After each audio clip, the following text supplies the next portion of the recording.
Assalomu alaykum aziz yurtdoshlar. Urganch shahrida Shumbala Daritalar yaqin yerda 4 qavatli domimizning 2-qavatida yangi ta'mirdan chiqqan bir xona sotib olib qo'yiladi. Birgalikda ko'rib o'tamiz. Eshigimiz ta'mir.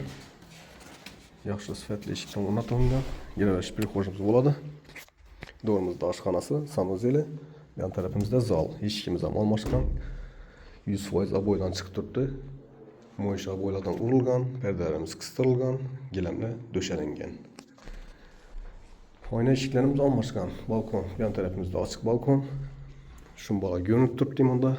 Yan tarafimizda Darital stadion.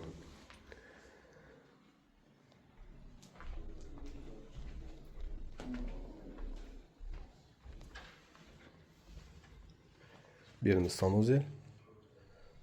Su, gaz, maktab, bog'cha, marshruttadan muammo yo'q yurtdoshlar. Kuxnya ham eshik qo'yilgan, oynasi almashgan. Birimiz oshxonasi. Bahasına keladigan bo'lsak yurtdoshlar 260 million so'm ekan. Ekranda ko'rsatilgan nomerlarga chiqaverasizlar. Kvartira, uy-joylarimiz bo'lsa sotiladi. Pastdagi nomerlarga chiqaverasizlar. Qo'ldan kelgancha yordam etamiz. Sog' omon bo'linglar, ishlaringiz omad.